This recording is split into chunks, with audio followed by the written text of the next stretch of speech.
And Are we, it's, are yep. we, yeah, are we expecting others? Do we know? Or I know Werner can't make it, but I think everyone else, all the other commissioners, affirmed they would be here. We have okay. 5 out of 6 right now. Yep. So it's just Priya, maybe? Yeah. Yep. Yeah. Yeah. Okay. Give it another 30 seconds or so, and then we'll get going. Great.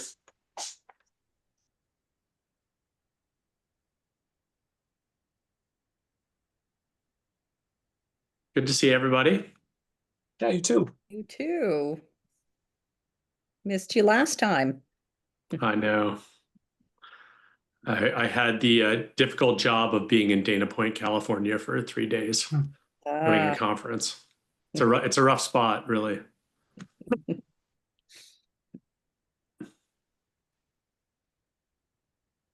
All right. Well, let's get going. We have our agenda in front of us. Is there anything that's proposed to be a modification or any changes? No alterations from that. All right. And we have meeting minutes in front of us from September 30th, at which I was absent.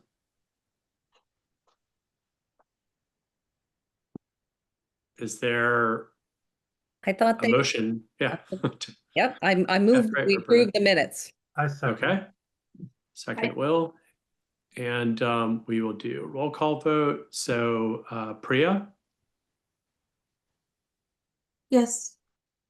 Sam, I'll abstain. I was absent, so. Marion. Oh, Marion. Roberta. I'm just like reading the names. It's been a long day, everybody. You cannot vote, Marion. Yeah, Roberta. Yes. Will. Yes. Pam. Yes. And I am allowed to vote. Yes, I am allowed to vote. So the motion carries. The meeting minutes are approved. Thank you, everybody. Thank you for filling in while I was out as well. So let me go back to the agenda. Just a load. Sorry, just a second.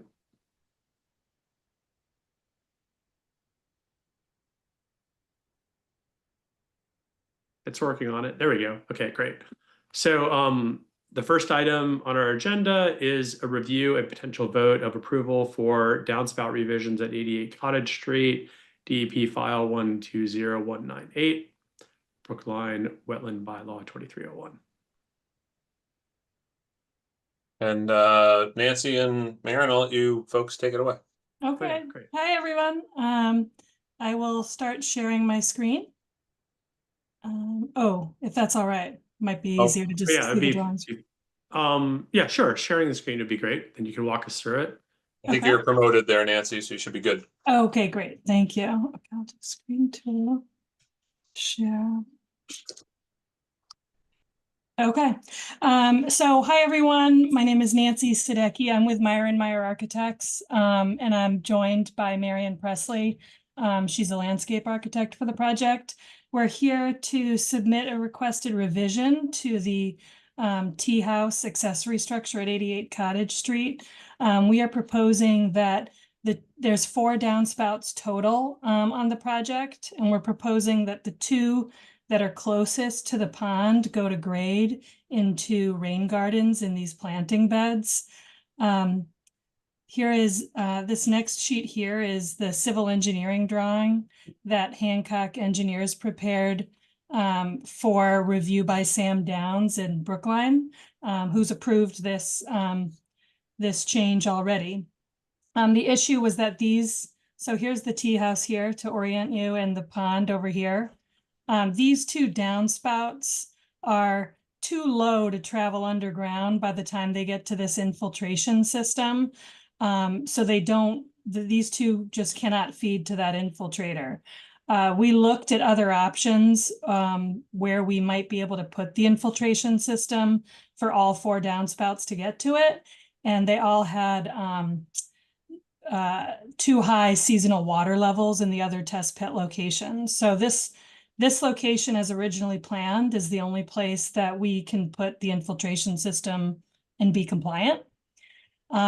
So we're proposing a pivot, and working with Hancock engineers, our proposal includes draining half of the roof towards those infiltration systems as originally planned, with the 2 downspouts that are closest to it.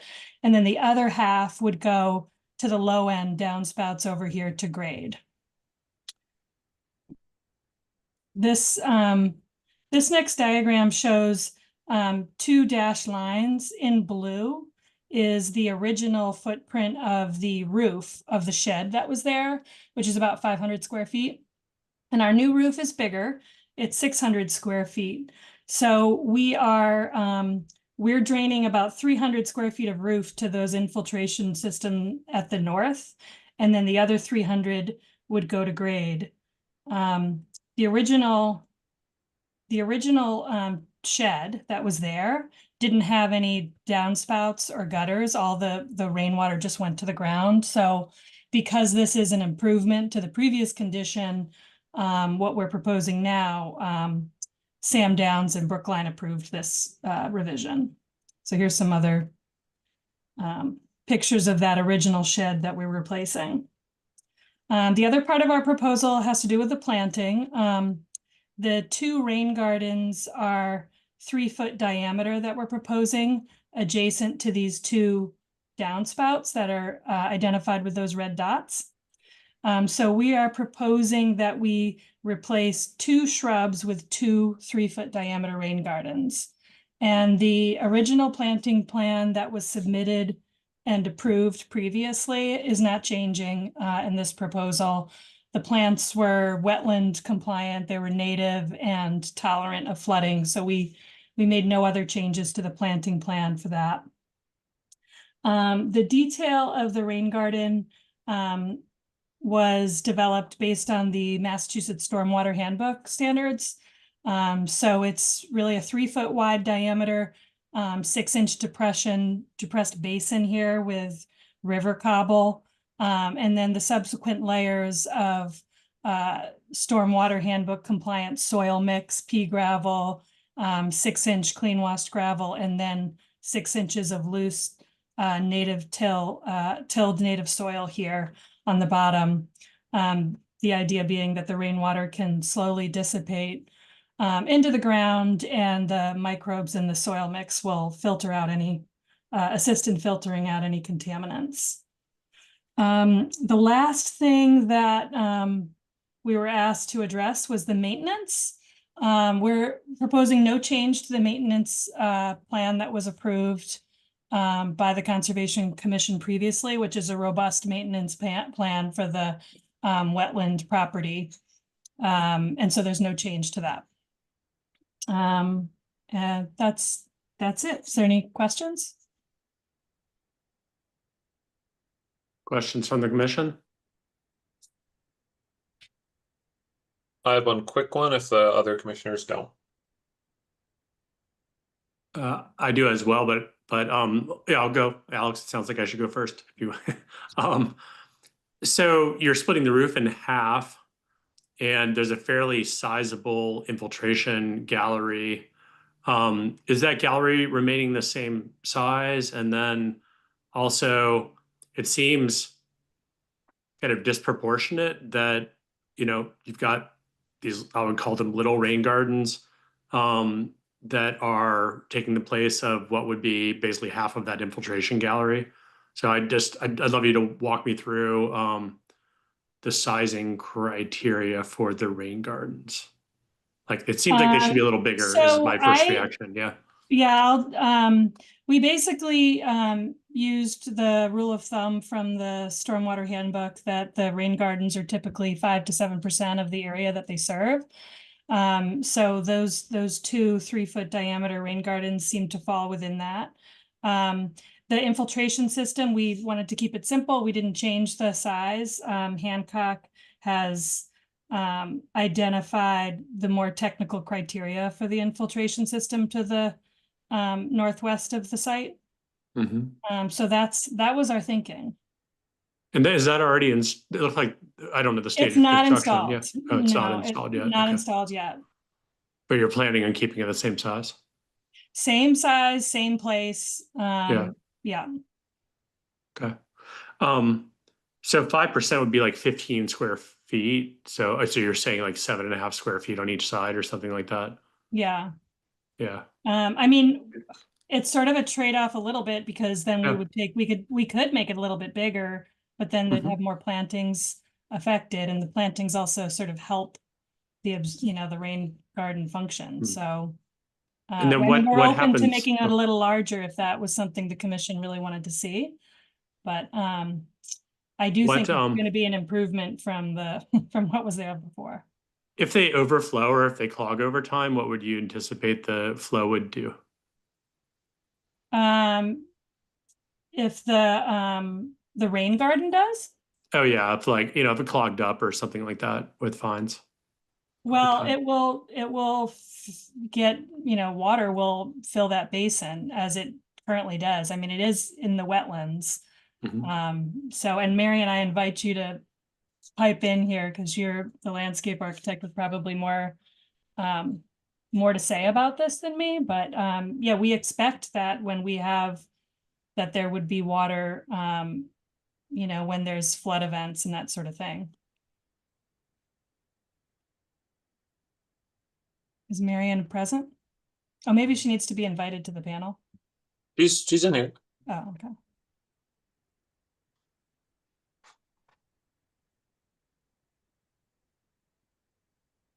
Marianne, are you there? I have a quick In, question. okay, now There I you got in. You had me locked out. I couldn't get in. Oh, I'm sorry. I think one of the things to realize is that the area that was originally planned was planned to take all of the water on the roof Right. and is actually much larger than it needs to be. Right. Legitimately, we could probably make it smaller because it's only taking about half of what was expected. Mhm. To answer the question on the maintenance, we have regular maintenance on this. It's a residential property. People come in every week to do weeding, to do work with things. It has probably the highest maintenance that you could possibly imagine for a property. And it's a large property. Of course, it's 4 acres. So it's not that every area is done every time they come out every week, but they monitor the wetlands. They monitor all of the lawned areas, all of the planted areas. The water features are all maintained on a regular basis. So we're not reducing that. And if things do look like they're clogging, that will be attended to. In other words, if things are not working. As I said, they're out there every week during the season. So observation is very much there. I don't know if it answers your question, but. Yeah, that's helpful, Marianne. Will, you have your hand up? Yeah, I just, was curious if, this tea house was delayed, I think, to being built, and it seems like perhaps this might have been anticipated based on where it is and how I remember we had a lot of discussions about the foundation and about, where its location and all those things, and, to sort of come back now and say like, oh, we didn't realize that the one end was going to be lower than the other, seems like seems kind of lame. a little like it's another I mean, we've had a few of these lately where it's like maybe we should have anticipated it. I know that, over the past year, the brook and the stream and all the ponds have performed admirably. So I'm trust that that what you guys have proposed will be effective, but it just seems like another something that maybe should have been anticipated in advance. Yeah, I mean, we should have caught it earlier and we didn't. The civil engineer had 2 downspouts going towards the infiltration system, and our drawing showed 4 downspouts, and we discovered it. They put in the infiltration system at the end so that nobody would drive over it, and that's why it was discovered so late.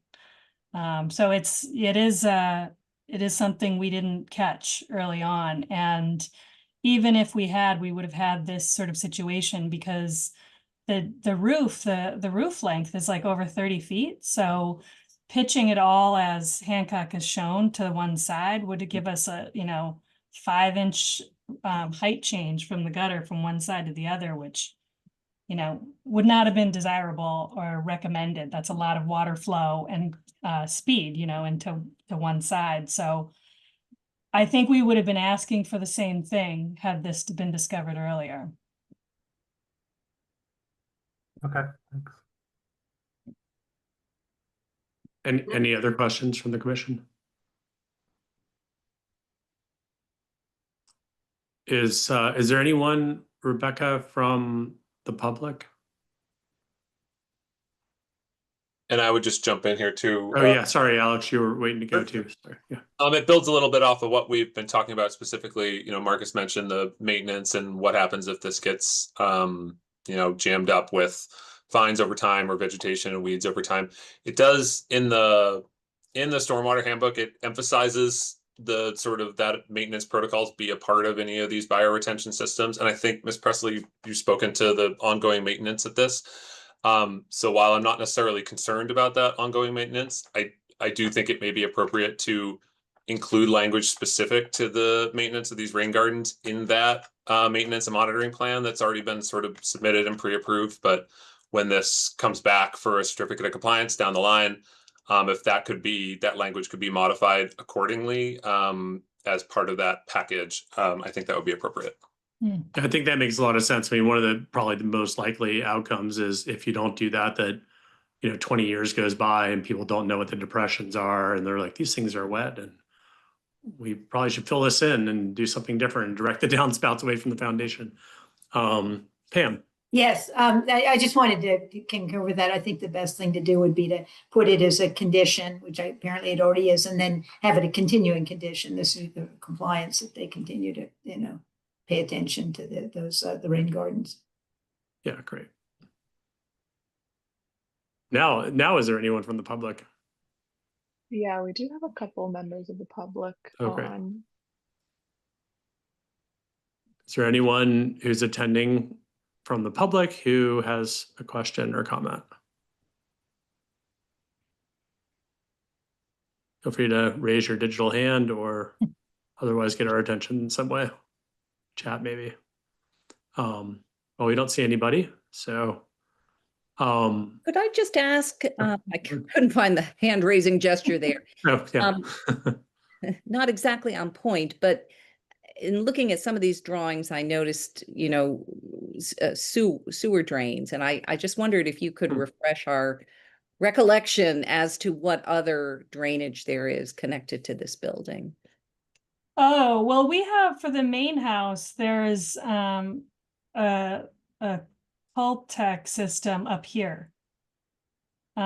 Which you can kind of see here. It says infiltration system. So that's the rainwater that rainwater for the main house is handled there. So if you're seeing those other No, I was thinking about whether or not there was other water Like sanitary sewer. It looks like there's a sanitary sanitary sewer line. Yeah. in the tea house. Oh, it only has a waste line right here. That's it for a sink. And You see that the connects SS there? to- Yes, I do. Thank you. That's it. Yeah. Okay. There's not a bathroom No if I recall. toilet. Yeah. No. Yeah. It's just from a sink. Thank you. Any other questions? So Alex, procedurally, This would be, you would be the looking, revision. Yeah. you would be looking for, you would entertain a motion to approve the downspout revisions for 88 Cottage Street with the according DEP and BWB numbers. Okay, and is that an amended order of conditions that where we are? It's not an amended order, Pam. It's just sort of, because it's a very moderate change. This is something that needs to be done at an administrative level in a meeting. So it was Okay. reflected in the as-built plan, Okay. and that's part of it, but Okay. not an amended order. Okay. So we're in a meeting now, not a hearing. Okay. Correct. Okay. Is there Okay. such a motion? Yes, I move we accept these amendments to the plan, and I will not move we close the hearing because we're not in a hearing. Okay. I I second. checked on the procedure. Oh, who is the second? Sorry. Roberta. Roberta, thank you. And we'll go around. Sam, Yes. Roberta, Yes. Will, Yes. Pam, Yes. and Priya. Yes. I think I got everybody that time correct. So, all right, great. Well, thank you, Marion and Nancy. And Sorry, Marcus, yeah, did you we vote appreciate on it. that as well? Oh, I'm voting yes. Sorry. Didn't call on myself. Yeah, great.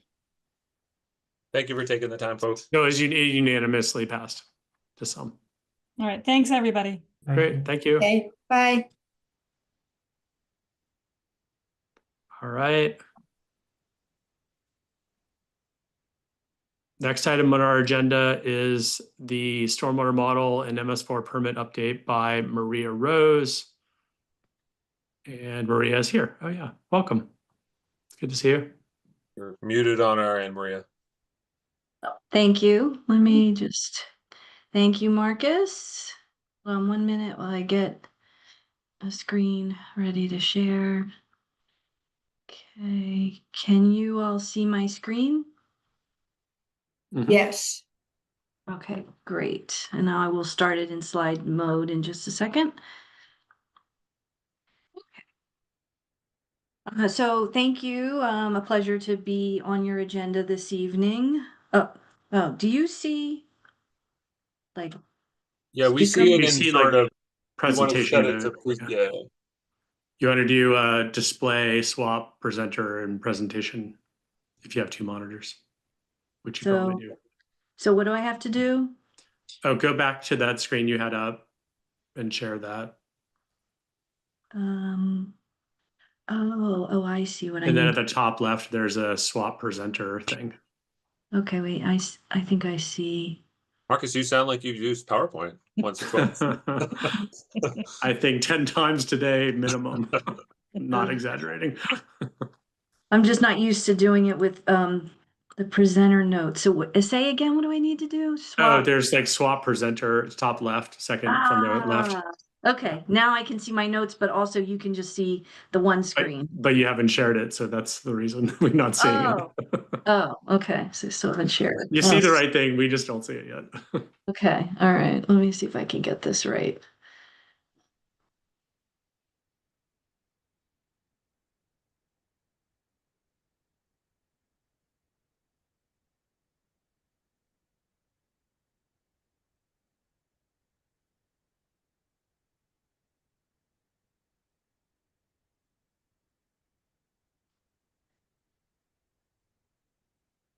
Sorry about this. Let me see.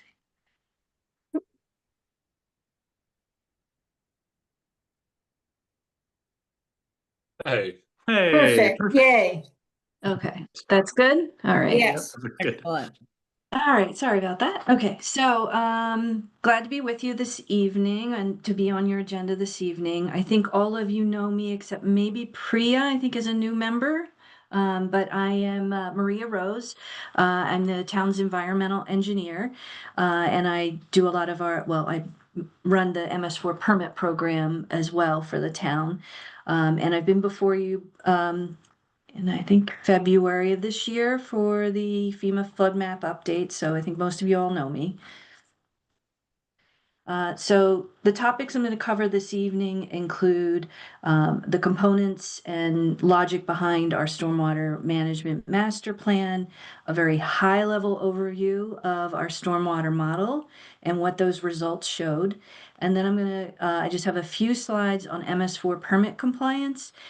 If you wanted a more detailed one, I can give that at another time, but I pretty much focused on what I thought you'd be most interested in, which is there's 7 components of our MS4 permit, and I'm focusing on just one, illicit discharge detection and elimination.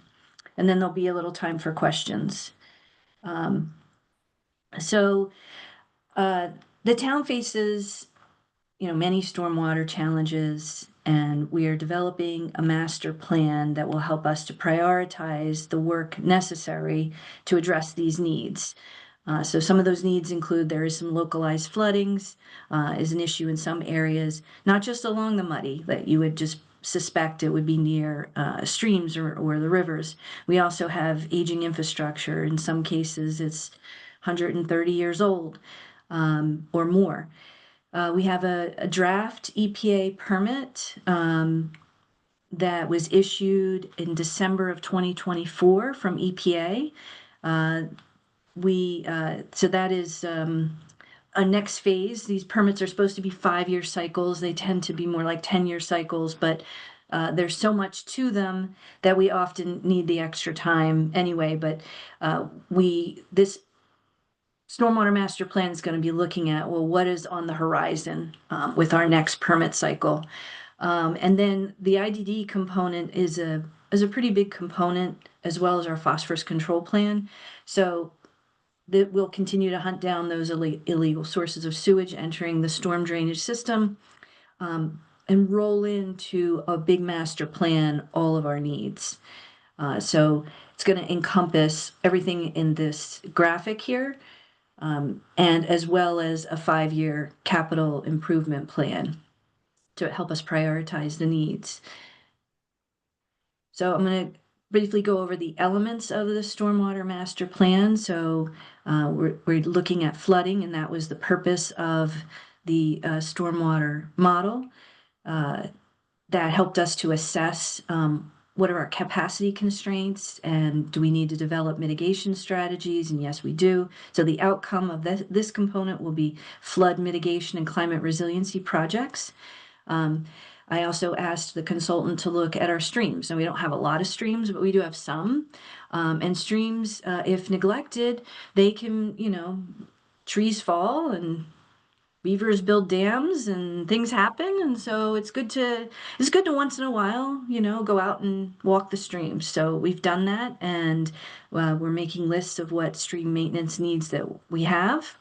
The next component is looking at aging infrastructure and inspecting pipes and our culverts. And this is not to comprehensively look at all of our pipes and culverts, but we did, Jay Hersey, the director of water and sewer, and myself, we looked at, we made a list of our critical culverts that are our largest conduits for carrying streams and our stormwater, and where they may cross critical infrastructure, such as the MBTA's D line or C line. And so we had all those areas inspected with video. And so there's some outcome of project needs from that. And then we're looking at illicit discharge detection and elimination, and what are our needs for that. As well as just overall permit compliance and what are our operation and maintenance needs and forecasting those. So an example of that could be that our catch basin cleaning may not be sufficient enough to ensure that our sumps are never more than 50% full. And so if through research, if we realize that we need to beef up some O&M, that would fold into needing more dollars to address these programmatic needs. So right now I'm just going to go into the flooding and the stormwater model aspect. So the stormwater model is, a tool for us to create greater resiliency for the future. We're hoping it's a powerful tool to evaluate the capacity of the storm drainage system and identify root causes of flooding, and then coming up with solutions to address those flooding. The components that we've already completed, we had a survey. We surveyed all the stormwater infrastructure needed in order to develop the model. That included hundreds of drainage manholes. Then we also installed flow meters. We had 8 flow meters installed throughout the town. We developed the model, the consultant developed the model, calibrated the model, and then identified areas of flooding. We performed a vulnerability assessment, looking at vulnerable populations and where that overlaps with flooding. And then what are the causes of flooding? All of these steps are done. We're now at this part developing the projects to mitigate the flooding. And the MVP grant we got covered all of this work here. And then this was completed under separate contracts that I had running parallel while the grant was going on, just due to the way the grant was given to us. And so we did a ton of public education and outreach, and I just wanted to highlight some of that so that it's hard to get the word out on some of these, like, not so fun. This is not like, you know, an arts and, you know, really interesting thing. I find it interesting, and I'm so glad you guys do, and you've invited me here to talk about it. And hopefully you'll tell other people about the whole overall project of a stormwater master plan. But in order to get the word out, you know, we had a press release, we have a web page, which you can see here, or use the QR code.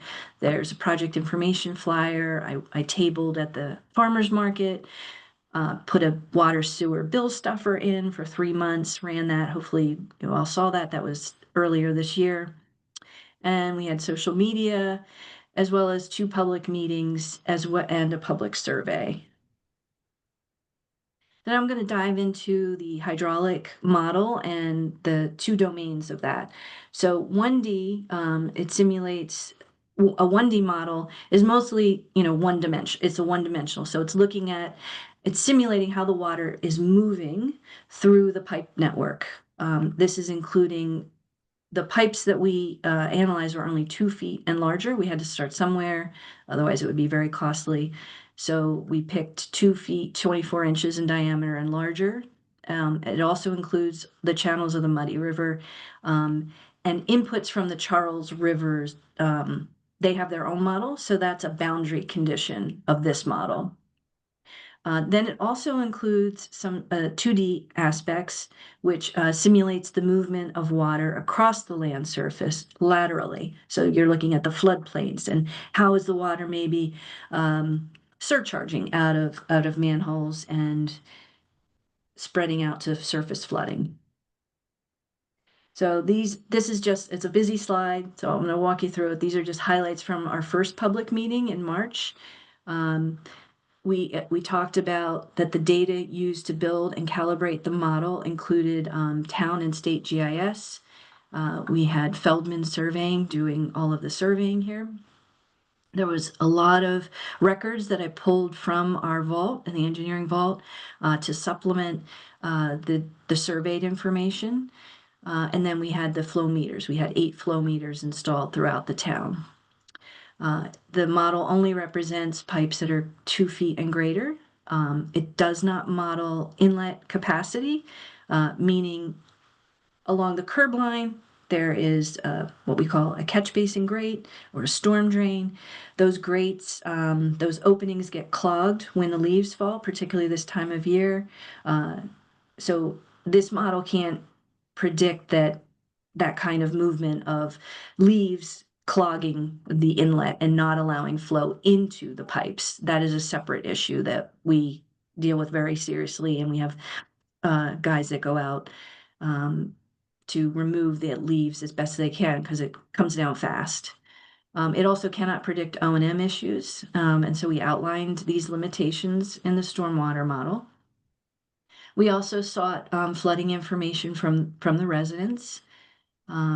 We discussed, you know, what is this model, what it is, and it's a digital representation of the town's stormwater model. We're using it to to invest in our stormwater infrastructure and create a stronger, more resilient future for us and for the residents.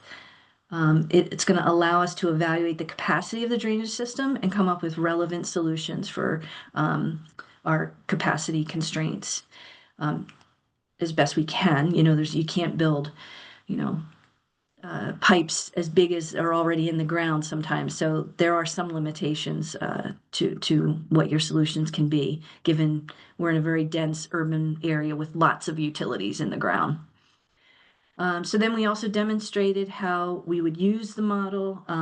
This is a quick little graphic showing, I'm sure you know this, it's Amory Park, and how flooding, you know, starts out and then it gets, the darker the blue hexagons are, the more flooding there is. These are also some graphs that come out of the modeling effort. This is actually on Route 9.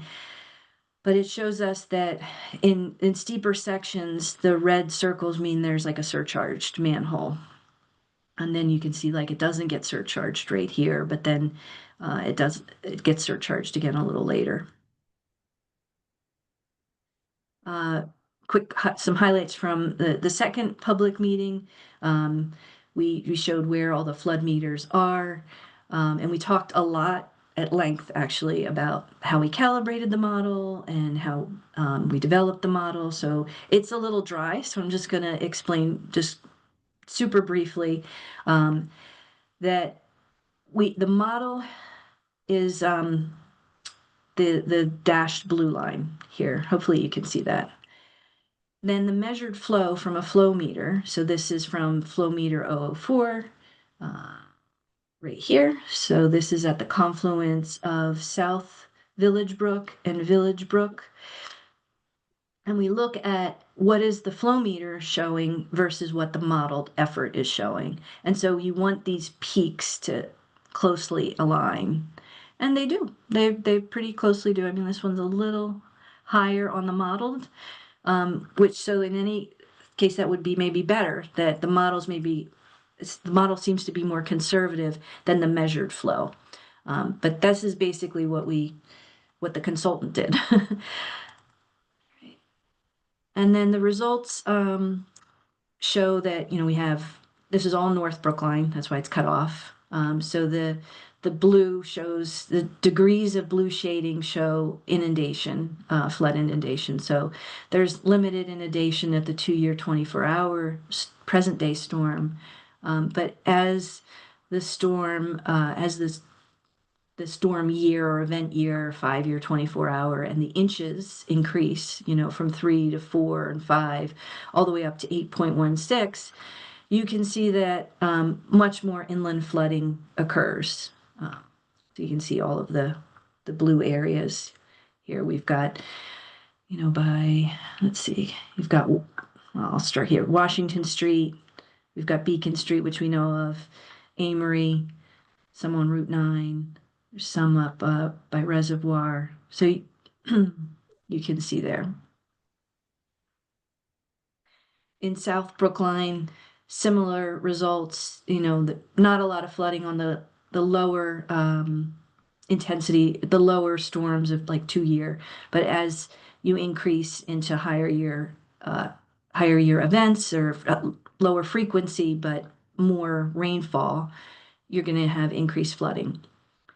But we have a lot of open space, so it's not too big a concern when the country club floods. I mean, hopefully no one's here from the country club, but I mean, it's not going to destroy someone's home or property because, it's not near infrastructure.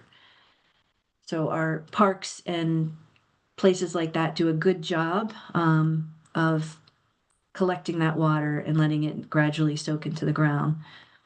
Maria, did you have to model outside the boundary of Brookline in order to get the inflows? How did you deal with that? Yes, we did. You're just clipping it here to the boundary. Yes, it's just clipped here to the boundary. So the Charles River Watershed Association has a very large model. It's of the entire watershed, and they got grants as well to develop it. So we used Brown and Caldwell, who developed this model, got their model to establish the boundary conditions and allowed us to see the flows coming in at all inflow junctions. And then also we did the same thing, which we had to enter into like a formal agreement with Boston Water and Sewer, because we have a lot of intermunicipal connections with Boston Water and Sewer. So we also got permission to use their model, but very specific parts of it that, and actually Brown and Caldwell works for Boston Water and Sewer too, so it was very easy. They already had the data, but we still had to formally request to use it. So we got both of those models to input into this model. What is the model, Maria? PC Swim. Oh, it is PC Swim. Okay, great. Good question. Sorry. That's it.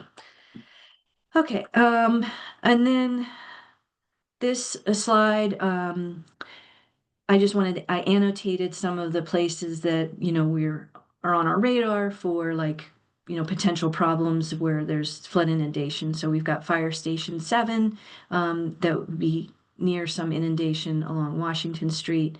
This is Griggs Park here, which we know, everyone knows it floods. The water sewer yard, there's actually some good news on that. It is in the FEMA floodplain, but our model is more up to date than FEMA's modeling because FEMA's modeling did not include all the Muddy River dredging. And I gave all the as-built or the record drawings that the Army Corps did to Brown and Caldwell. And they incorporated that into this modeling effort. And it was quite a bit of work, actually, because the cross sections that the Army Corps did only went like bank to bank and barely over the banks. So we needed a little bit more data. So they stitched together LIDAR from, just at GIS and stitched it into using the cross sections from the Army Corps of Engineers. So anyway, this showed that, and they've double checked this, that the water sewer yard does not appear to be as susceptible to future flooding as it once was, due in large part due to the Muddy River Restoration Project. So there's some, the schools that could be impacted by future larger storms of the 50-year and Fire Station 4 here. Have you gotten questions, Maria, about like this map versus, I'm assuming you've seen the First Street Foundation's maps? Yes. Mm-hmm. Have you gotten questions about the disparities between the two? I think from an actual kind of consumer perspective, people are paying really close attention to this First Street Foundation maps because if you go to Realtor.com or you go to Zillow or every property in the entire town is classified as having a flood risk according to that database. Mm-hmm. But I imagine like must be all kinds of questions that come back on that, particularly people in real estate transactions. I do get questions on it. I got them a lot more at my previous job when I worked in Newton. I get them, but not quite as frequently here. I've probably had a handful. And it's a little difficult because I do think that the First Street Bank is looking at, well, a lot of these properties aren't, FEMA's not including like people's basements.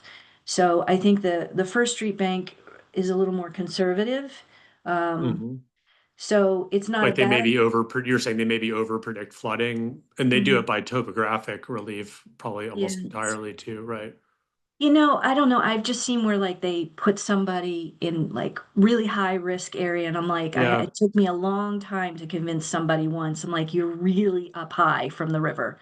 You're way up, and I've never in my 18 years of working, this is my last job. I'm like, I've never seen a problem on your street, so I can only tell you what I've seen. Right. And topographically, you just seem like you would be, you're well out of harm's way because of the elevation difference from the river to this person's job. And I had a similar thing happen here on Cypress Street. They were very worried.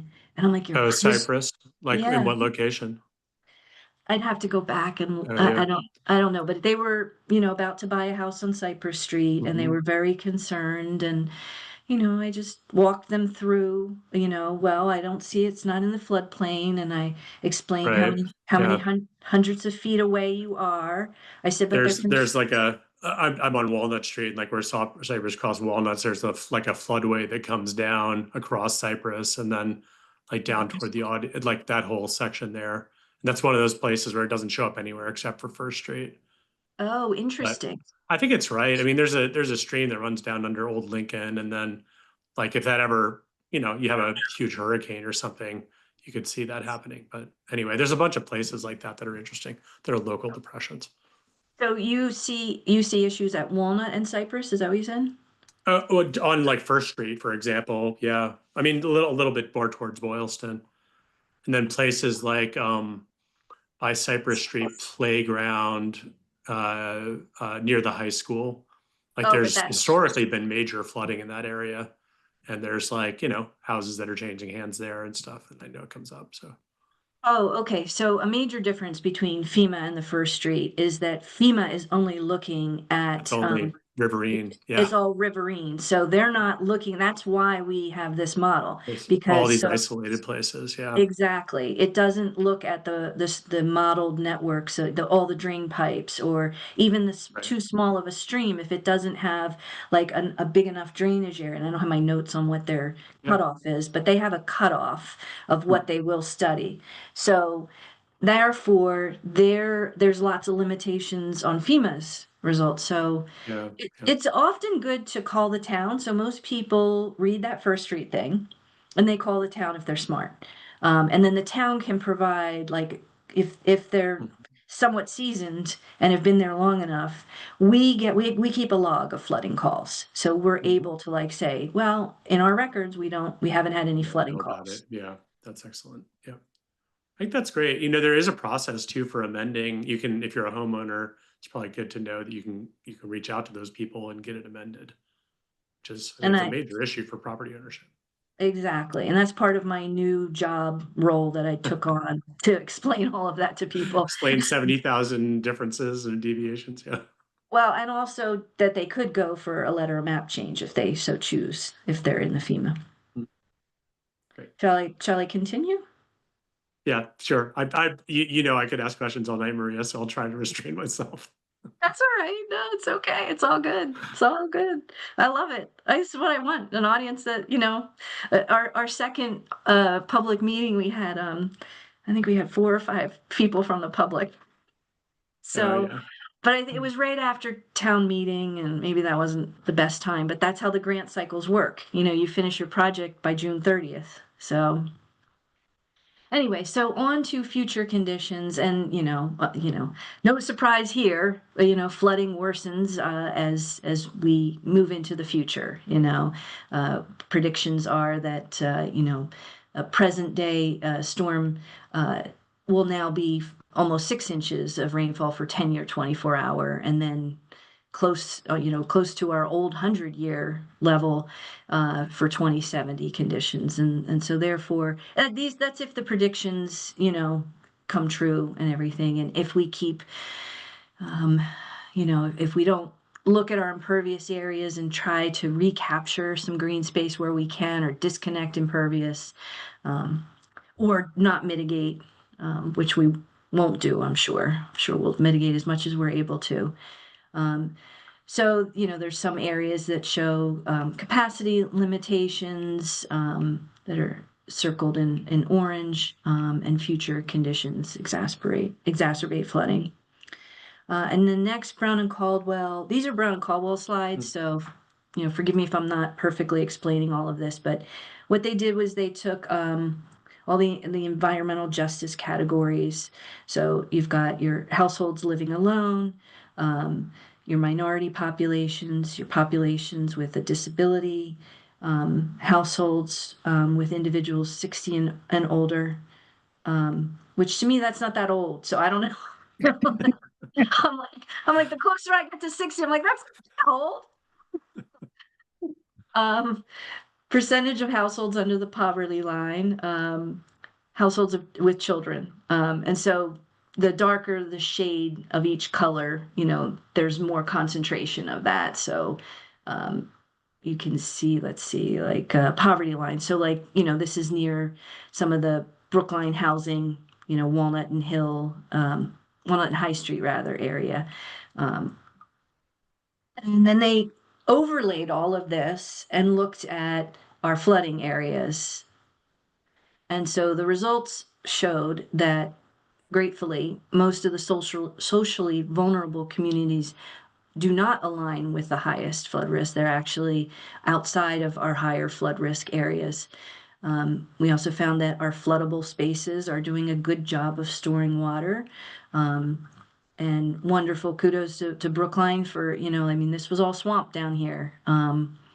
And I personally think that Brookline was named Brookline because there are a lot of brooks that once flowed through this town. I don't know. Does anybody know if that's true? Maybe that's how it got its name. I think it's a nicer name for Muddy River. So Yeah. which is our historical name. So I see Priya, you have your hand up as well. Yeah, thanks, Maria. Really interesting presentation so far. I raised my hand actually on the last slide with the environmental justice maps. I just wanted to flag this for you. I'm assuming that Brown and Caldwell is not aware of this, or they would have included this, but Massachusetts actually has like a legal definition for environmental justice that has essentially 4 criteria, which are medium regarding household income, minority population, and English language proficiency. So I just like for a future iteration of this, I would encourage use of like the Massachusetts like legal definition of environmental justice. These are like interesting criteria, but or Yeah, so interesting, they interesting included facts. that. So Yeah. this map alone is the Mhm. environmental justice criteria. Oh, I see. Minority income and English isolation. So that's covered right here. Okay, great. Yeah, I was. And then on top of that, they looked at other things. Yeah. Okay. Yeah. Great. Thanks. All right. Could I also ask a question just sort of generally about the methodology? I imagine it's too much of an undertaking to, expand this modeling exercise to much smaller pipes, but I was curious if there are, if there's a way to sort of back into that as a follow-up to kind of assess what problem areas there are beyond these low-lying areas, or if it's not really considered as much of a risk because these, larger stormwater systems kind of, are track like lower lying areas that are more prone to flooding to begin with. No, that's a great question. There are some areas where we may expand the model up because we have a junction, like for example, at Summit Ave and Beacon Street, like just up Summit, it's I think lower than it's smaller than 24 inches, and we have flooding right at this junction. So where we see flooding right at a junction, we may go up the model. We just have to budget for that. But the first step is to like figure out what kind of things could we do some mitigation work before we need to spend money on reinvesting in the model. But the model it should be a living model where we would change and update things and expand upon it as we have budget to do so. Or maybe we go for another grant and ask for money to expand into certain areas that we think would be valuable. Okay, yeah. I was just curious if this kind of helped determine what other areas were potentially problematic that weren't mapped, and that. And during our second meeting, there was an area that came up that is near it's like Coolidge Corner area-ish. It's what is the name of that school that's right there? The it's got a second name, the Ridley? Yeah, Florida Roof and Ridley. Yeah. So near there's some flooding on a side street not far from there that came up that, we could include in a future iteration of the model. I imagine most of the, serious risk is kind of concentrated around what you've already mapped. Correct. Yeah. These are our main junctions that we've mapped, and our main carrying capacities of very, very large culverts that are critical to function well and to keep the flooding at bay. So that's what we focused on at first. I'm curious, Maria, did Brown and Caldwell use the EJ store data from EPA for the environmental justice and demographics? I believe so. What's the specific question I can ask them? The database. So the only reason I bring it up is it no longer is being maintained. I just figured to point that out to everybody. Thanks to the federal government. I know. So it won't be updated. The EJ database, you said? EJ store. Yeah, they took it all down. Yeah, I'm sure that we pulled this a while ago. Oh, I know. I just want to point out to everybody that it's not continuing because of funding. I know. It's very frustrating. For people to know these things, Maria. Yeah. Yeah. Yeah, I just today, well, actually a couple times in the last week or two, looked up the USGS stream gauge, which I rely on by water sewer yard, just because I had flooding calls yesterday and kind of some chaos to address. And I wanted to see what is the precipitation total. And right on the front page, it says, we're not up due to the government shutdown. We're not updating this data. It still appears to be running, but it's not, no one's checking it. So it's like, They turn the computers off too. Great. I know. Yeah, crazy times. Massachusetts does have a GIS map as well, but the last update was 2022, so it's hard to find really up to date. Well, it probably will be the last update, is what it sounds like, for a while. Yeah, but I'll double check, but I'm almost positive we pulled that data, before anything. Yeah, I think that's right. Yeah, this is probably the last snapshot. Yeah, and this presentation, well, I pulled these slides from our mid-June presentation. And although things were starting to get crazy, they weren't yet focusing on EPA and USGS yet. Anyway, back to the presentation. So in orange, there's some, roadways and transit corridors that get impacted. We're prioritizing critical infrastructure. And as future predictions increase in rainfall, flooding extent also increases with more frequently occurring storms. All right, so back to the master plan elements. I went through all of these already, so I just, flooding is part of the master plan, as well as a stream assessment, looking at critical culverts, and in particular where they cross critical infrastructure. And then I'm going to now dive into some IDDE information. So the acronym for IDD is Illicit Discharge Detection and Elimination, and it's a mouthful, so that is what it stands for. The purpose of that component, which is one of 7 components of our MS4 permit, or one of 7 of our requirements under the MS4 permit, and MS4 stands for Municipal Separate Storm Sewer System Permit. So we just go by MS4 for short.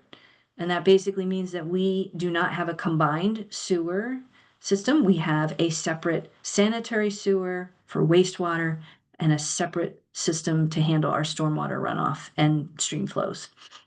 So I'm going to dive into a few slides on this piece of the MS4 permit, the IDD compliance under the MS4 permit. So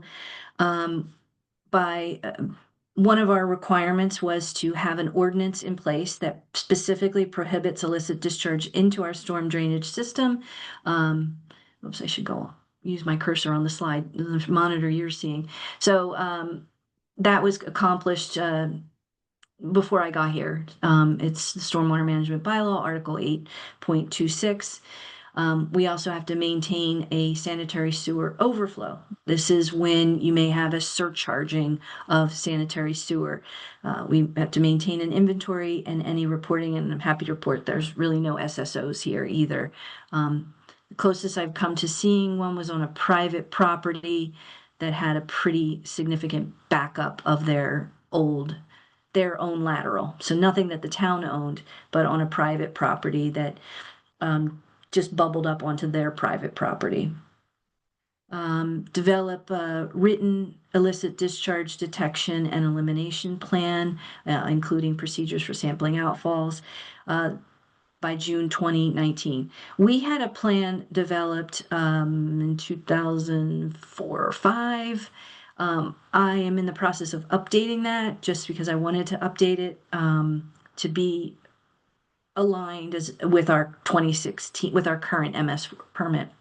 But we've had one in place for a very long time. We've had all our MS4 system mapping done well before 2020. Dry weather outfall screening and priority ranking by June. That's to do 1 round. We do this every year. Catchment investigations for problem outfalls completed by 2025. We have done a ton of catchment investigations before I even got here. I put yellow here because I feel that there's still some more work to do and I'm still finding problems. And I haven't felt comfortable enough to say that that's 100% complete. So I'm leaving that as more work to be done, and you have my word, there's more that will be found and fixed. And then we have annual IDD training, then that has to happen every year. And then we are also required to have annual public education messages out to the public. Make sure you pick up after your dog, maintain your septic system. You might be surprised to know, but there is a handful of properties that are not on town sewer.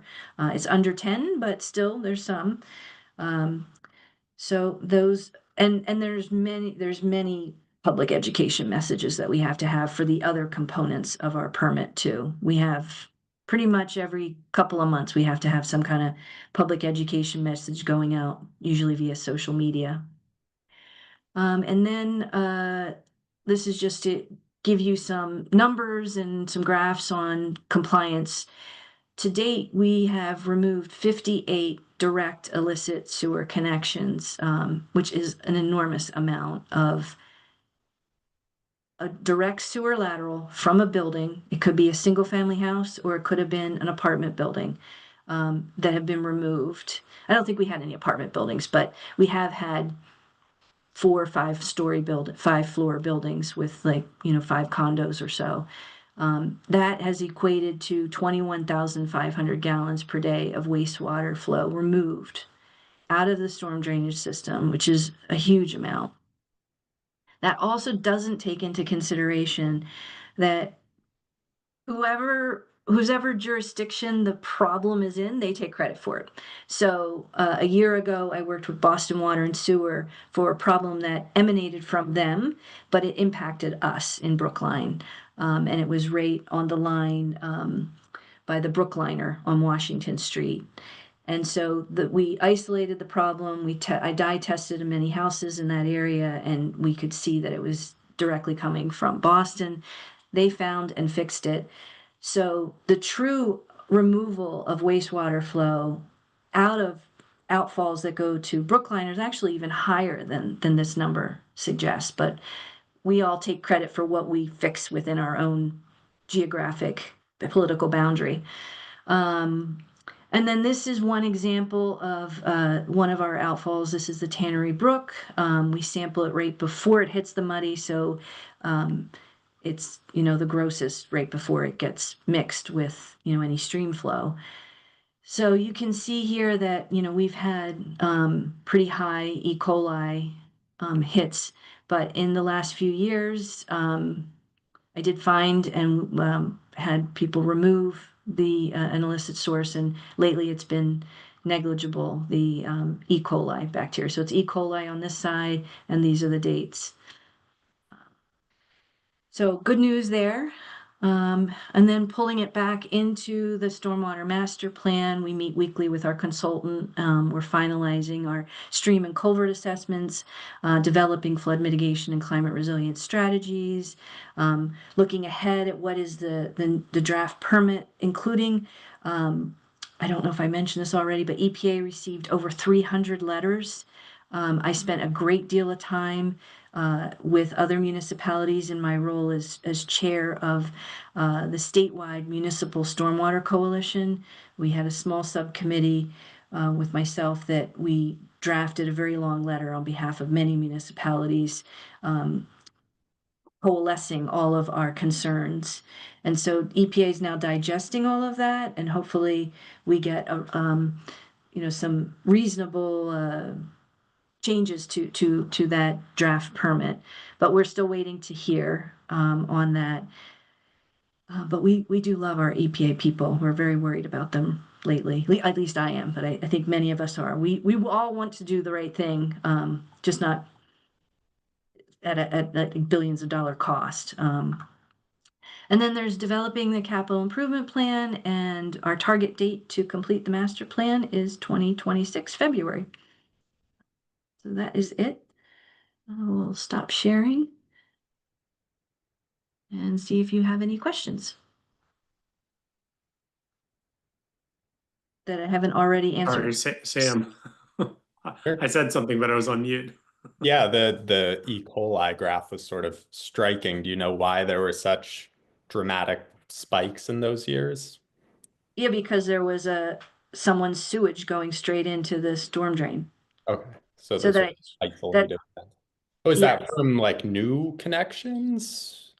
Sadly, no. No, it's not. So we sample key junction manholes. And if in one area you've got like a surfactants and it's just getting into the weeds, but we do like field tests that tell us where a problem might be. And then we isolate it to a block. And then we'll dye test an entire block. And then when we flush dye down a toilet, if it shows up in the storm drainage system, we know that their sewer lateral that leaves their building is going in the wrong pipe in the street. And that's what causes the spike. Mhm. There's Most of them are just historical errors from whatever 75 years ago. They hooked it up to the wrong pipe. Correct. Sometimes it's a leaking lateral. So there's a lot of different factors that can happen. Sometimes someone's sewer lateral is just old. It can break right at the point of juncture, or it can crack further up, and it's close enough to a storm drain that sewage is exfiltrating into the storm drain. Sometimes it's a direct connection. Sometimes our own sewer mains could cause a problem, but we've been lining our sewer mains for more than a decade. Does that sufficiently answer your question, Sam? Yeah, I think so. Yeah, I was just curious, if they're mainly sort of from historical buildings, why there would be such a sudden increase, but it sounds like it might be Yeah, due so to faults in the the laterals. Tannery Brook one is because a public housing building outside of our political limits, so in Boston, there were like a lot of grease clogs apparently, and there was some sort of like overflow place that sewage went. And so it was intermittently showing up. Hmm. And when they had these grease clogs, there was like a diversion manhole that you're not allowed to have. These things are illegal. So that was in that case, but I'm getting very detailed. So sometimes it's just really, really hard to find. It's detective work, basically. Pam. Yes, thank you. This is great. One question I had is specifically about Holes Pond, and I think there was some thought that with the MVP money and the planning around that the town might learn more about, the contribution of stormwater into Holes Pond, into that catch basin, that area there that is the receiving point of a lot of stormwater from Beacon Street. And I just wondered if you had learned anything specific about that, and whether or not that was still up to snuff, or whether or not there was more than expected. It may go to your 2-foot diameter pipe, and whether or not there's maybe more coming in or not. But I just wonder if you learned anything about that. I did learn that through the lower Beacon Street sewer separation, actually less flow went into Halls Pond. So there was like a redirection of pipes. I don't have all the details off the tip of my tongue right now. Okay. But I'm pretty. I didn't learn anything dramatically specific about that, but I can look into it if you want to know more. Yeah, no, that's okay. Thanks. Looks like Sean. Oh yeah. Thank you very much, Maria. I have talked to you before about IDD&E, and we could talk further about that. But I do have one specific question on that, and then a couple of other questions about what you can do with this model. My particular question, building a little bit on Sam's, is that the graph is very interesting and somewhat encouraging for the Village Brook. Ups and downs, but down to a lower level more recently. Is there a graph, I hope that looks like that, sorry, for Tannery Brook, for Village Brook, which actually contributes as a much larger flow of water into the Muddy River? I didn't create one, but yeah, I could. Mm-hmm. But because that would be an interesting one to see, and I hope it would show the same kind of downward trend. but regardless of what it shows, that is, as I said, a larger volume of water flowing into the Muddy River, and maybe a bigger problem or maybe a bigger success story. I'm not sure which. My second question, and this may be more of a comment, is just something that you may already be aware of. In the discussion of the MBTA's Beacon Street Green Line Accessibility Project, some people have said that the consolidation of the Brandon Hall and the Fairbanks Station is going to create a flooding problem. And this is talked about in connection with the tree removal, and there may well be a connection between whether they remove trees and whether the flood risk goes up. But I'm just asking, is there any possibility that the model you've been talking about or data that you have would shed any light on that particular question? And I'm not sure if there is a problem or not, but people are talking a lot about all of the changes, especially tree removal, due to that MBTA project. And this is one of the issues that they talk about. What are the two stations? Brandon Hall and Fairbanks will be consolidated into one station. Each will be closed, and they'll basically build another station in between them, although that simplifies this very complicated change, which also makes the stations accessible. As you may know, they have that hillside there and steps going down, which creates a real accessibility issue. Mm-hmm. And as I said, there's an allegation that that's a flood area that will be, and that problem will be exacerbated by this change. But I just wanted to put it on your radar screen if you haven't heard of it. No one's put it on my radar screen for a flooding potential. My colleague that sits next to me works on that project, so I can ask him for more details. But if you remove infrastructure, as long as you don't replace it with more like if there's platforms being removed, intuitively less impervious area is going to only benefit the situation. But tree removals is not on the plus side, but if it's replaced with some green space, maybe it's a wash. There are a lot of variables there. And here's my third question, and it's really quite a big question. You've had some conversations previously about the water level issue in the Muddy River. One solution might be to build some kind of barrier, whether you call it a weir or a dam, near the Boston Brookline line and the Landmark Center area that would raise the water again. And that sounds like, an aesthetic improvement that's far better than the mud flats, which Olmsted really didn't plan to be, the Muddy River, but that's what we have a lot of the time now. And there are a lot of problems associated with the mud flats. But the question is, if we did try to raise the water level through constructing some kind of barrier in that general area, could your model help tell us whether that's going to be a big flood risk or not? I think so, sure. Yeah, we could add that into the model. Because I'd rather model it than to build it than find out that it really does create a flood risk problem. And I know that this is starting to move forward at the state level.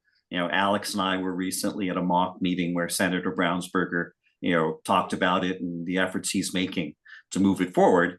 And I think that's great, but the town of Brookline obviously needs to take a look at the flooding problem that might be associated here, especially since we've already gone through the dredging and the improved reduction in flood risk that you pointed out has even affected the water and sewer building. Right, which Jay's happy about, but well, maybe not. He was looking forward to asking for a boat in his budget. No, I'm just kidding. Yes, that absolutely can be modeled once you get further along, or you have like a sketch or something like that. We can certainly add that to the model. We would just need to budget for that to have some updates made. But yes, that can certainly be done. Okay. Thank you. You're welcome. Thanks in general for the presentation and everything you're doing. My pleasure. Maria, I know you hadn't intended to talk about the maintenance side of things, but when we used to get regular MS4 updates, we would hear a lot about catch basin cleaning. And I just think anecdotally, I haven't heard a lot about that or seen a lot of that in recent years. Do you know, are we keeping up with that and what the numbers look like? I know that's part of the phase 2 permit. Yeah. I just say that just because my catch basin hasn't been cleaned out in like 2 years, but anyway. I'm going to try to delicately say this. So we had a personnel issue for a little bit of time under Water and Sewers Division. So there was a lapse where this person wasn't logging things properly, and this person ended up, I think, being terminated. So we had some kind of personnel issue. Now there's somebody else that's now on it. So I do feel like we're a little behind on, could be on the schedule of cleaning our catch basins. And then I need to also look at the data that tells me how full they are when they are cleaned. Yeah. And I haven't had a chance, to be honest, to look at the data that we're collecting, but there's a lot of holes in the data because this other person wasn't inputting the data.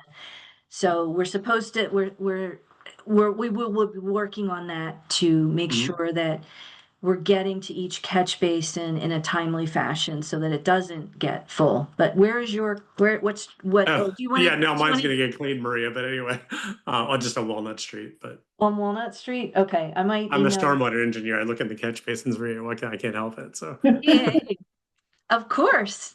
I would, But from a water quality perspective and from the commission's perspective, and I think from the permit as well, that's one of the, key ways we prevent litter and sediment discharge and pollutants, is the deep sump catch basin cleaning program. Exactly. So.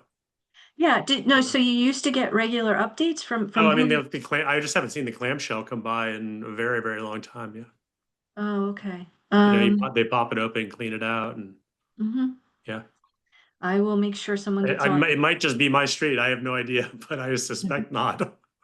Well, the other thing is that you never know when they're out there. You might be at work. Yeah, that's right. No, but yeah, that's right.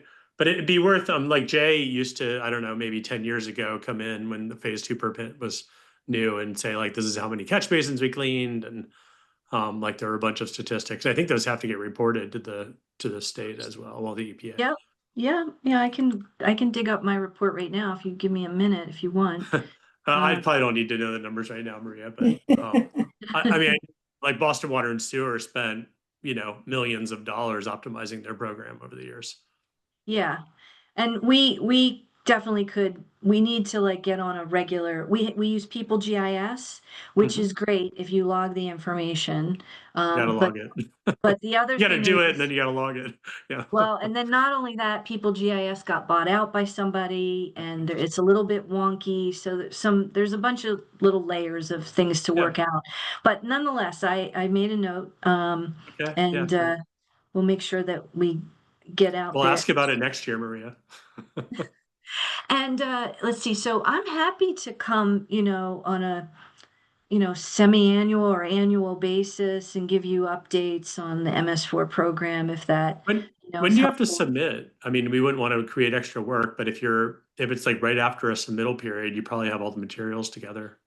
Yeah, so they're due September 29th or the 30th of every year. So this time of year, October, is a good time. It's nice and fresh. Yeah. If I've got a grant going on like this, with the FEMA flood maps, I mean, I was really flat out, to be honest, for the first 6 months of this year. And this is a little bit of work to prepare a presentation. But I wouldn't mind to come, next October, to give you an update. I think it's a good idea. I mean, we used to do it regularly. It's just been a really, really long time. One other question. So I heard there's a phosphorus control component at this point. Yes. And I guess is that the implementation strategy for the TMDL? Correct. Yes. So we were all required, I'm a little tired, I don't know how, I think it was 2 years ago, to have our phase 1 phosphorus control plan submitted. We have that lays a blueprint for your first 10 years. So we are in the beginning of year 8 of a 20-year plan, which I suspect will get extended a little longer, to reduce our phosphorus by, over that, thousands of a couple of thousand or 2,000 pounds of phosphorus. And we have our first target for that is June of 2026. And I think we're only 12 pounds short to meet that target, which is really good. We are in an enviable position from other municipalities. There's some that But call. there might be 12 pounds in my catch basin, actually. I'm just asking. I'm joking, Maria. Pam. Yeah, Sounds good. We'll get right on it. yeah. I'm curious about whether or not the revisions to the town's MS4 permit change in any way how the work you do when you review things under the bylaw, and whether or not that will make any difference for but for our review under the wetlands regulations around stormwater management, the extent those provisions actually do align, quote unquote, with the MS4 permit. I'm a little unclear exactly how that alignment works. So maybe that's clear to you, it may not be. But anyway, and I'm not sure whether or not it's in place because we've got a change in the MS4 permit, right? So and the other regulations aren't in place yet. But if you can shed any light on that topic, it'd be great. Let's see. Well, so you know about the wetland resilience package, and that still hasn't Yeah, been it still filed. has, yeah. But that also, I think, was also referring to an MS4 permit that preceded what's going to go into place now, because EPA made revisions to the MS4 permit, right? So Yeah. what you have is the draft from 2024, and that's going to be finalized. Is that correct? Well, I invite EPA and DEP to quarterly meetings, and they usually give us an update on these draft permits. So I have one next week. Okay. But as far as what your questions are, the alignment in the draft 2024 MS4 permit that we've reviewed, there is better alignment between the stormwater handbook and the draft permit, but there's still some inconsistencies. So it's hard to, and some of them are kind of understandable. And I can't think of an example right now, but there's still a few inconsistencies. Yeah. Okay. So one last question, Maria. What should we be doing to help you out? And what would you recommend, like, the commission pay close attention to in this whole process? Related to what I presented this evening, or in Yeah, general? just across the board on stormwater, and I guess particularly relative to the master planning side of things. I mean, there's all this overlap in our jurisdiction, and ultimately impacts the work that you do and that the town does on the water quality side, probably most in particular. But yeah, what would be helpful? Like, are we missing anything? Are there things that we should be pushing or focused on? I think you guys are already great advocates. It hasn't happened here yet, but if someone refused to let us in to do dye testing, that could be problematic. I don't know. I could keep Alex posted if such a time came and we needed reinforcements for that. It's only happened to me once, but in another town. But people can refuse entry, and that makes it harder. But we have other ways. Like we could, in those cases, you're saying we could like write a letter and saying this is impacting the wetland resource potentially. You know, this would be really helpful to the town or something like that. Correct. Yeah, sure. That's helpful. Also making sure that all your parks, so a lot of times what I see, actually I gave it to some people to post on social media, but like not this past winter, but the winter before, the horse sanctuary right by the Baker tennis courts, I picked up a pile of pet waste poop bags. And it's so disgusting. It happens every spring because in the winter, when there's a lot of snow, people just get super, super lazy. Yeah. And if one person does it, a pile forms, Yeah. So that would be super helpful, because in that case, it was so close to the open stream that it just, like I asked a perfect stranger to take photos of me doing it with like, ew, because it just ticks me off, You're I think triggering my Alex park ranger trauma, Maria. I was saying Alex and you are competing for like dirtiest job in Brookline or something. Yeah. At one point. Yeah. So like that, but Alex is great, he follows up on this stuff. But though, keeping people aware of, picking up after your pet waste and just scooping it is not enough. You got to put the bag in the trash too. Right. Yeah, that's Um, helpful. Will, maybe one last thing. Yeah, I was just gonna say, I think two things. One, we were in Maine this summer, and Can I interrupt you for 1 second, Yeah. Will? Sorry. The third thing you guys could do that many residents are really good about doing is if you see dumping in a storm drain, to alert Alex or alert me directly. So unfortunately, I do get a fair number of reports of that. So people dump their cleaning products or things like that into a storm drain. Yeah. So, if you see something, nothing, I mean, if it's a single car washing a car, I'm not going to come down. But if you see like a apartment Like building, construction or washout for cement truck or whatever, something like that. Yeah. exactly, like a big, someone's got 4 dumpsters and they're using bleach and soap, and that just happened not that long ago. Oh, yeah. I So, bet. okay, sorry, Will. I Great. just Yeah, wanted thanks, to. Maria. okay. Mhm. Well, this is just anecdotal, but in Maine, where this summer, I noticed that a lot of the signs for pet waste were about the bacteria that leaks from pet waste. So pick up your pet waste, because this was like coastal Maine, but the idea that like it's not just about like it's gross, but that it affects the water, and that was like on the signs. And I think the other thing that we can do, that we do the best, we do as much as we can, but to highlight, whether we're in like a public hearing or in general, like the work that wetlands that exist do, and why we want them to stay wetlands and not become houses or development or things like that. And even when we're dealing with like a property, like this is going to help you with the flooding you think you're going to have. If you leave this natural area, that's going to keep the water from going into your basement. Those kinds of things that I think, people don't put two and two together all the time. But Mhm. Great. Excellent. Good point. I have two very quick comments to round us out. Mhm. One is that when I started in this position about a year ago, I met with every member of the commission, and every member of the commission said that one thing they'd like to see in these meetings was have more DPW experts come to these meetings to talk about initiatives and projects that are happening that are adjacent to conservation issues. So my first comment is, I'm sorry it took me so long to get Maria in here, but my second comment is that I think, hopefully I speak for all of us when I say we're really appreciative to having you come here, Maria, and share that institutional knowledge and really give everyone an update and just be a resource for Q&A for all these questions that we all have. And we My know you pleasure. love it, Maria. Like it matters to us that you're so passionate about it and engaged in what work you do too. Thank you. Very Yeah, cool. I do like it a lot.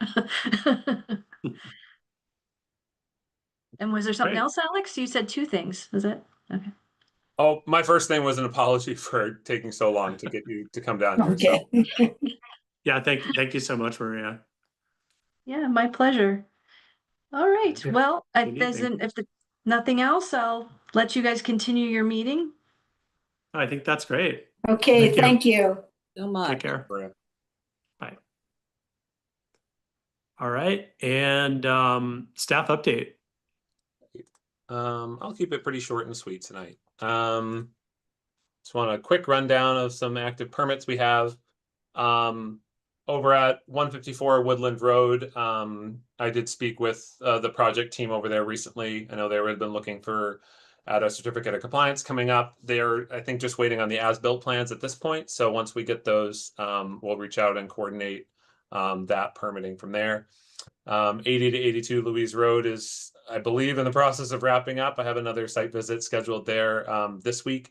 This is the one that was going to utilize those wetland boundary markers that we talked about at the previous meeting. So they're, I believe, looking at wrapping up that permit sometime either late fall or in winter. 1281 West Roxbury Parkway over at the golf course.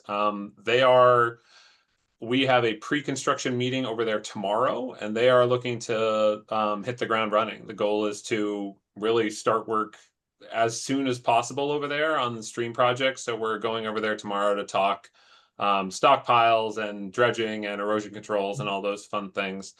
But they've been doing a lot of movement over there, both at the work they've been doing in Putterham Woods, and now really getting ready to kick off this phase of the golf course project. Can I just ask a quick question? Yeah. There was like talk in our neighborhood listserv that there's trails in Putterham Woods now. Yeah, so this is part of a grant. This was a CPA grant they got through last year. So now in Putterham Woods, and I believe they're more or less kind of doing a grand opening of that this weekend at Harvest Fest, which is the Okay. recreation event. So I've done a little bit of preliminary work over there when they were initially starting this trail, just to make sure everything was in line with there is a stream that runs through there, and we wanted to make sure that the trails were hitting all the marks they needed to hit. But Justin's really excited about showcasing this spot for everyone to see, and it's in its full fall splendor this weekend. So, as a little bit of cross promotion, checking that out would be a good idea. But we're also just, interested to see where the golf course project goes from here. Yeah, Sean? On this exact point, I've been in touch with Justin. I've been in touch with Jocelyn, but also with Justin regarding the Putterham Woods trails. And they're calling this a soft opening because there are a couple more phases that are going to happen. It's even more exciting than what you'll see if you go on Sunday. There'll be new trail entrances as well that will come along a little bit later. And then there's going to be some heavy lifting too, because the Emma Cummings Stone apparently will be relocated from its current hard to get to location to somewhere closer to Putterham Woods. But those are the remaining phases. But the trails are walkable, I understand, and this is great. The Friends group for Putterham Woods and Justin have done a tremendous job here. That's a great point, Sean. And one of the things we're going to be looking at as the project moves along in phases is seeing what we can do to make some of our signage and wayfinding signage sort of consistent and cohesive across a lot of these South Brookline properties, like Putterham Woods and Dane Park and Lost Pond, looking at ways that we can tie those together in the same and similar styles. Great. Over at Amory Playground and Halls Pond. So the project at Halls has been slightly delayed due to some construction materials. Halls Pond Sanctuary itself is going to remain closed. They, some of the park team and some of the team did go through there just as a regular inspection, and the boardwalk is essentially in a state where the sanctuary cannot remain open regardless if renovation has not started yet. So the condition of the boardwalk has just rendered the conditions are too rough in there for the public, so that whole site will be shut down until post renovation and ongoing. So I'll provide updates as I get them to the commission, but right now they're continuing work on the surrounding Amory project. I've been through there regularly and making sure that all their controls are always pretty dynamite and they're hitting their metrics. But the boardwalk itself has been delayed, but the sanctuary will remain closed. One other quick update on a project is for 292 Warren. So this is the conservation restriction that the commission recently voted on.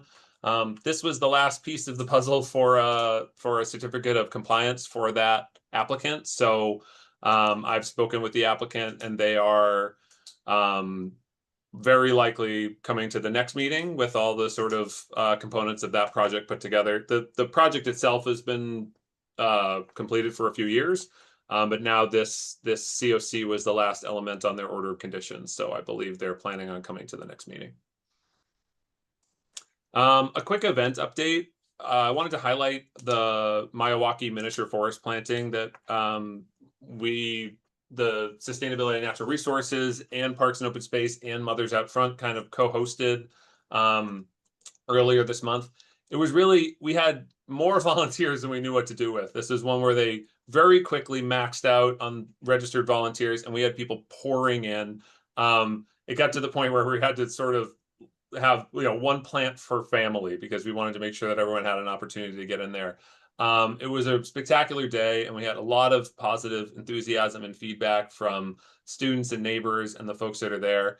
And if you've seen the sort of success of the Brookline Ave miniature forest in just 2 years, It's really pretty spectacular what's happened over there, and we're looking forward to seeing what's going to happen at Ridley, and then if we have further opportunities to continue this initiative at other locations around town. And then as a seasonal wrap up for our Stewardship Sundays, this is the end of our second year over in Deep Lakely Horse Sanctuary. We once again moved multiple tens of thousands of pounds of trail material to rehab the trails out there. We cut and bagged and moved truckloads of invasive species out there with concentrated crews. And we're looking forward to sort of wrapping it up, at least temporarily, for Deep Lakely Horror and moving over to Dane Park for next year. While not a sanctuary, it is Brookline's only passive wooded park. So we're looking forward to working with the community over there to do some similar trail rehab, replanting, focused habitat restoration, and continue some of the really pretty cool stuff we've been doing with volunteers over the last couple of years. And that's all I have in terms of a staff update. That's great, Alex. All that volunteerism that you're engaged in is really exciting too. I know that's extra stuff, and Sundays are precious. So that's pretty cool that you're doing that. Yeah, it's been inspiring, and I've managed to drag my children to multiple of them. So we're continuing the mandatory family getting an upside. Yeah, that's great. Thank you so much. Event update. I'm assuming this is Potluck Logistics or something. It is Potluck Logistics. So I thought, given that, just to round out our meeting here, I think most people can make our scheduled potluck for next Monday over at the Municipal Service Center, including a lot of staff members here from Sustainability and Natural Resources. So we're excited for all of us to get together, but also for some of you to get to meet some new faces and some other team members here. We're happy to plan this over sort of, we can plan dishes and plan things over email, but I just wanted to make sure people had the opportunity to, if they felt it was easier in this format, since we're all sitting here together, if it was easier to plan a couple details now. Yeah. Can I ask first, Alex, do we have the time set? Yeah, I had set it from 6:30 to 8 over there, and I booked the space. We shouldn't have any surprises. We have a kitchen and all the space we could need, and then we should be able to utilize quite a bit of the compostable serviceware that we keep for events and things like that. Roberta, I know you had mentioned that you could potentially supply that. I think we'll be good in that regard. Okay, great.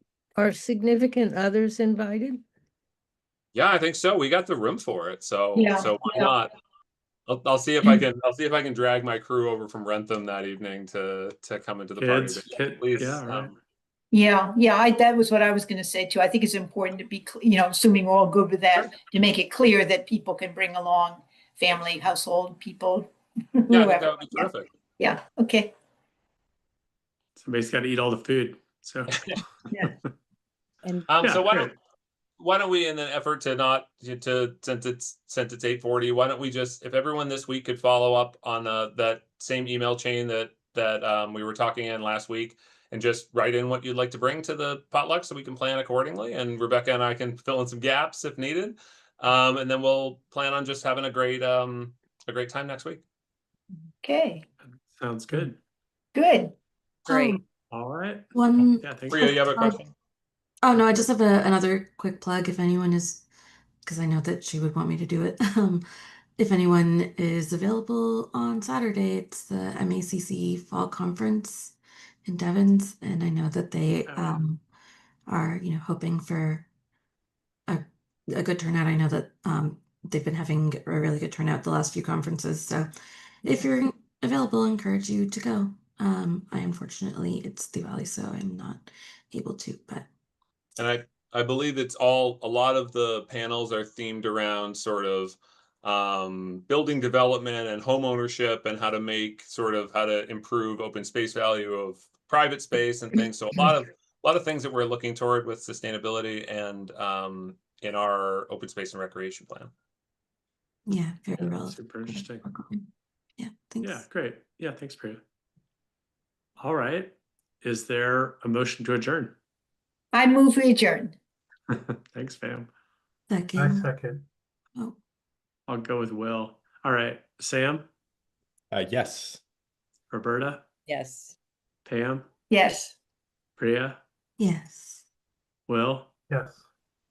and this time I will vote yes as well. All right. Have a good evening, everybody. Good to Have a see you. great night. See you in the Bye, next Bye-bye. month. Next week. Next Take care. week. Bye.